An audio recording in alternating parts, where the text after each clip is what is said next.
Selamat siang, jumpa lagi dengan Denok Ayu Novel.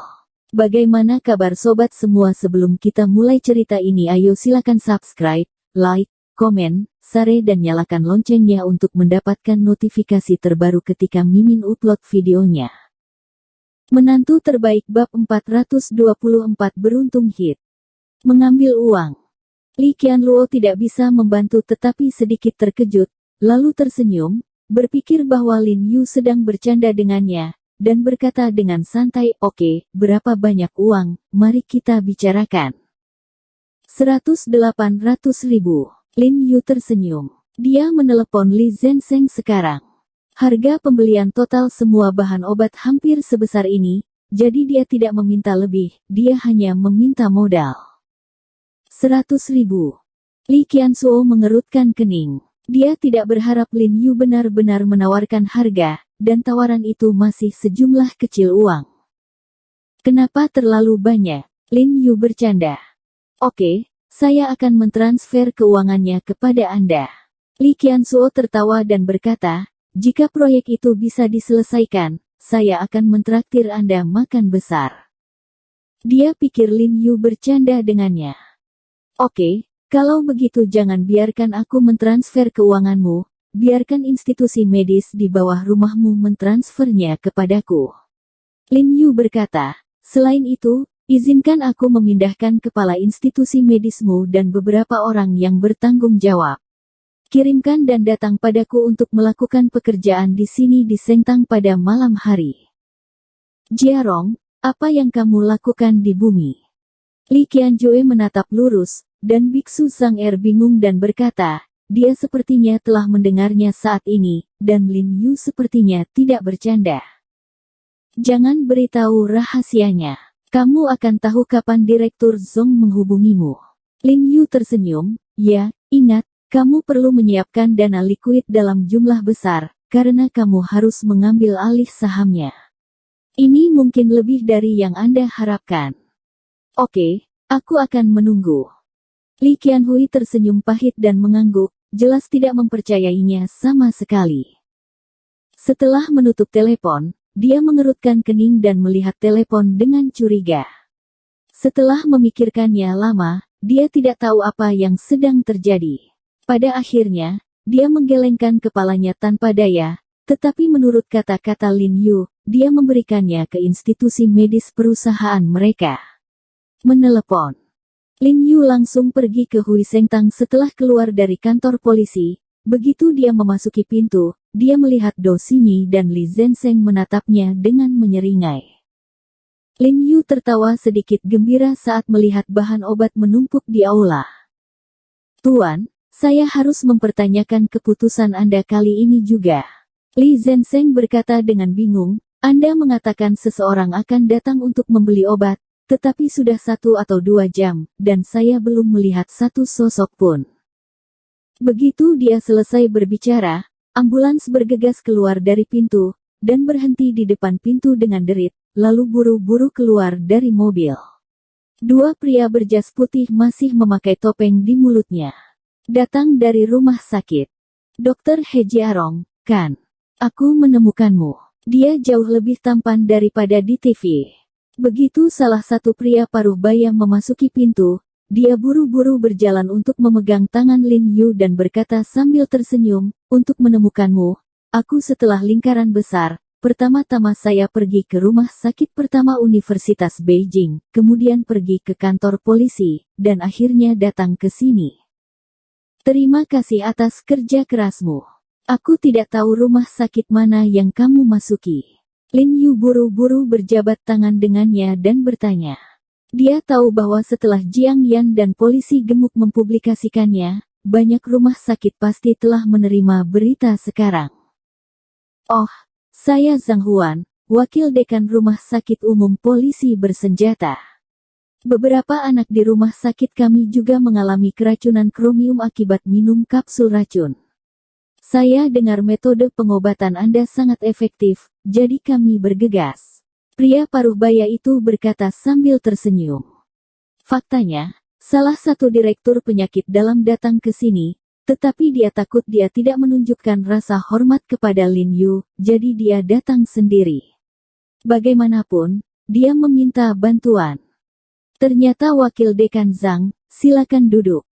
Lin Yu memberi isyarat kepada mereka untuk duduk dengan antusias, dan kemudian bergegas ke Li Zenseng dan berkata, "Saudara Li, apakah kamu tidak datang ke sini untuk mengambil obat? Ayo, pergi dan sortir obatnya." Baik. Li Zenseng setuju dan bergegas untuk mulai memilah bahan obat. "Dekan Zhang, ada berapa anak di rumah sakitmu?" Lin Yu berbalik dan bertanya pada Zhang Huan. "Ao, sekarang ada lebih dari selusin." Zhang Huan berkata dengan tergesa-gesa. "Kalau begitu aku akan memberimu 2 kali lipat jumlahnya, cukup untuk kamu gunakan untuk beberapa hari. Dalam beberapa hari terakhir, kamu juga akan menghubungi pemasok untuk menyiapkan beberapa bahan obat untuk mencegah terlalu banyak anak baru dan bahan obat yang tidak mencukupi," kata Lin Yu. "Oh, dokter, hei, Anda hanya dapat memberi saya resep, dan kami dapat menemukan cara untuk mendapatkan obatnya." Zhang Huan tidak dapat menahan diri untuk tidak tersanjung ketika mendengar ini. Dia datang untuk meminta resep, tetapi Lin Yu secara tidak terduga menyiapkan semua herbal. "Naik. Tidak apa-apa, mari kita satukan. Bahan obat ini memiliki rasa khusus. Kamu bisa mengumpulkannya sendiri, dan kamu mungkin tidak akan membuatnya bersama untuk sementara waktu." Lin Yu melambaikan tangannya, kemudian berbalik dan berbicara dengan Li Zenseng tentang perkiraan dosis berbagai bahan obat, dan mengambil pena dan kertas untuk menulis resep untuk Zhang Huan. "Dokter He, saya telah lama mendengar tentang tangan dan kebaikan Anda yang luar biasa, tetapi saya tidak menyangka bahwa ketika saya melihat Anda hari ini, para dokternya baik." Zhang Huan mengambil resep Lin Yu dan berkata terharu, "Terima kasih telah meninggalkan nomor kartu. Saya akan meminta halaman kami untuk mentransfer uang untuk Anda." "Tidak, obatnya diberikan kepadamu secara gratis." Lin Yu tersenyum. "Apa?" Ekspresi Zhang Huan berubah, dan dia buru-buru berkata, "Bagaimana ini bisa dilakukan? Kamu juga membayarnya?" "Tidak apa-apa. Saya harap Anda tidak memungut biaya untuk bahan obat ini. Anda harus melakukan hal-hal yang baik." Lin Yu tersenyum, "Selain itu, bahan obat ini bukan dari saya, itu dari orang lain." "Lainnya? Dari siapa?" Zhang Huan buru-buru bertanya. Dia disukai oleh orang lain, jadi dia secara alami harus menanyakan masalah tersebut dengan jelas, jika tidak akan sulit untuk menjelaskan ke rumah sakit dan pasien. "Ya, ini tidak, dia datang." Saat Lin Yu hendak berbicara, dia tiba-tiba melihat sekilas sebuah kendaraan komersial dengan kata-kata, "Lembaga Medis Li," tercetak di atasnya. Kemudian pintu terbuka dan 3 pria dan 2 wanita dengan cepat melompat keluar dari mobil, berusia lebih dari 50 tahun. Bertahun-tahun, anak-anak muda berusia 30-an, dan bergegas masuk ketika mereka turun dari mobil. "Halo, Tuan He, saya Sun Junyu, manajer umum institusi medis Li." Pria paruh baya berusia 50-an itu segera menundukkan tubuhnya dan berjabat tangan dengan Lin Yu dengan sopan. Dia tidak berani menunda setelah menerima perintah Li Qianxuan, jadi dia segera bergegas dengan seseorang, dan secara tegas, Lin Yu juga bos besarnya, jadi dia secara alami harus menghormati. "Halo, Presiden Sun." Lin Yu berkata dengan antusias, "Kami baru saja menerima uang untuk bahan obat. Terima kasih atas perhatian Anda untuk anak-anak yang menjadi korban kapsul racun ini." "Tuan Sun, halo, ini Zhang Huan, wakil dekan rumah sakit umum polisi bersenjata." Zhang Huan segera berinisiatif untuk memegang tangan Sun Junyu ketika dia mendengar kata-kata Lin Yu, dan berkata dengan penuh syukur, "Saya mewakili anak-anak dengan keracunan kromium di rumah sakit kami. Saya ingin mengucapkan terima kasih yang tulus kepada Anda." Sun Junyu mendorong kacamatanya dengan ekspresi bingung, membuka mulutnya, tidak tahu harus berkata apa, menoleh dan menatap Lin Yu dengan curiga.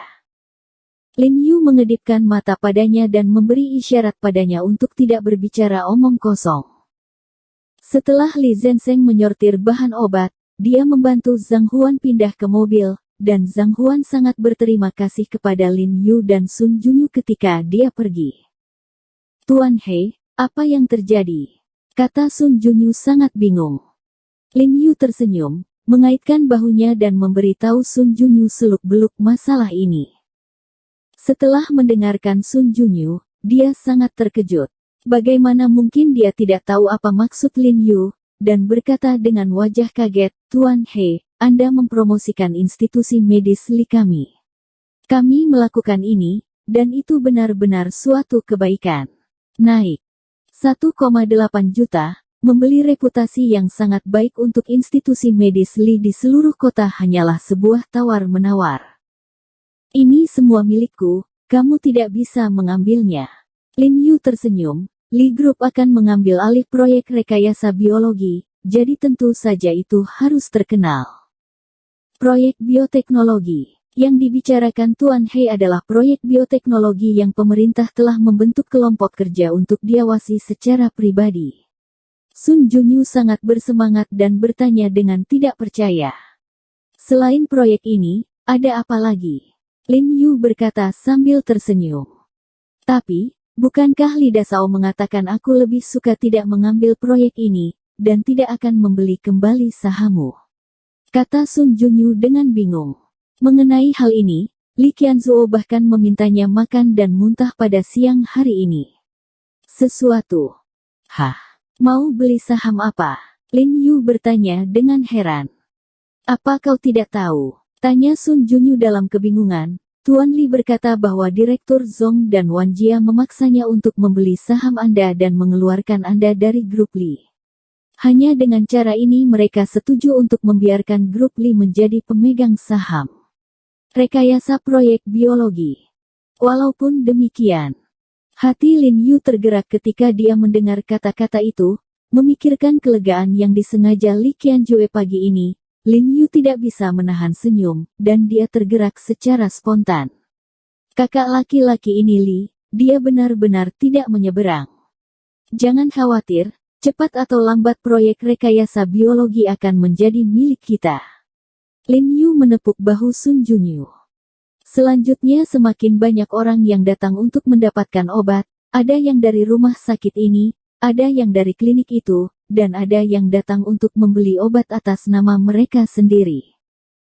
Lin Yu tidak menolak satupun, setelah memastikan bahwa anak mereka mengalami keracunan kromium, dia dan Li Zenseng dan yang lainnya membantu menyortir bahan obat.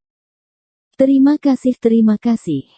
Sekitar pukul 8 malam, beberapa media TV arus utama di Beijing muncul di lobi dan di luar pada waktu yang tidak diketahui. Pembawa acara dan juru kamera mengambil mikrofon dan kamera untuk merekam dengan serius.